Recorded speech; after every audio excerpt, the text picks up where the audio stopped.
Herkese merhaba arkadaşlar, ben James. Bugün sizlerle gerçekçi 5M ses paketini tanıtacağım. İçerisinde silah sesleri ve kayma sesi, teker sesi yani, ve siren sesleri de mevcut. Paketi almak için Discord'umuza geleceksiniz. İlk önce abone satacaksınız. Biz onu onaylayacağız. Sonra buraya bir link atacağız. Buradan tıklayıp indirebileceksiniz. Şöyle bir dosya çıkacak karşınıza. Buradan açabileceksiniz. Bu ses paketini aktif etmek için GTA'nın kurulu olduğu dosyayı bulup içine atacaksınız. Epic Games'te bende var. Buradan ilk baş silah sesleri. Buradan zaten size yardımcı oluyor. Burada SS'imiz de mevcut. X64'e girip yapıyoruz. Buradan böyle girip Weapons Player. Bunun içine atıyoruz. Bende zaten var. O yüzden atmayacağım. Ondan sonra buradan hiç çıkmadan tekrar geri gelip siren seslerini de atıyoruz arkadaşlar. Resident RPF bu dosyayı atla diyorum. Ben de şu an yüklü zaten. Sonra tekrar GTA 5'e geri geliyorum. Update dosyası var. Bu şeyleri update şeyini atıyorum.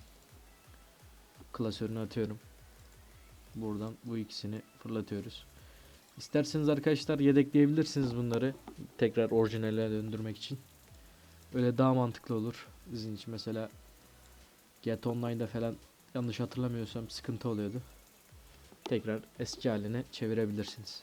Şimdi oyuna geçelim. Evet arkadaşlar, oyuna geçtik.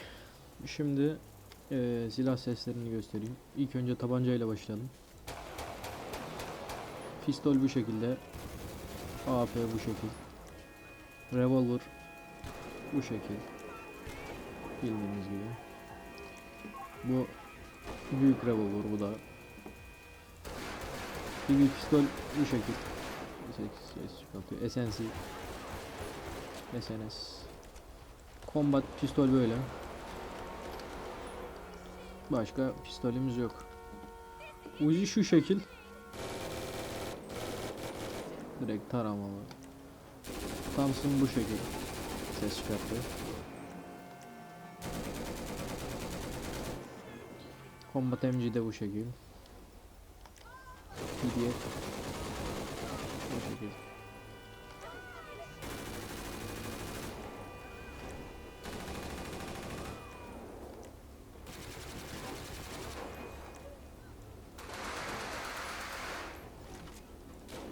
En başa döndük. Şimdi keleş.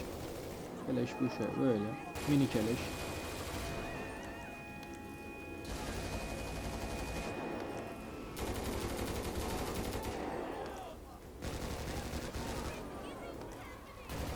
M4'te bu. Sniper'a gelelim. Mesela. Sniper böyle.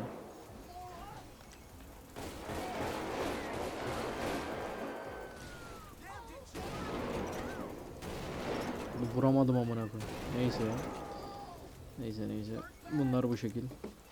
Pompalı bu böyle. Otomatik pompalı böyle. Misket miydi bu? Musket aynı. Musket de bu şekil. Hop. Assault shotgun da bu şekil. Hop. Pulp shotgun. Araçlara gelelim arkadaşlar. Herhangi bir tane şunu çıkartayım mesela. Arkadaşlar araç olarak da sirenimiz bu şekilde.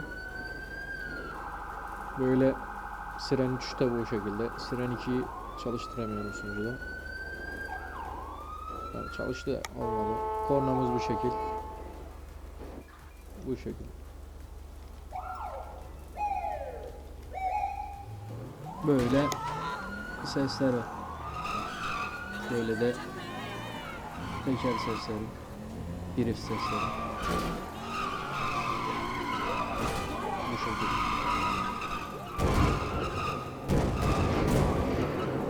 Ses paketimiz bu şekilde arkadaşlar.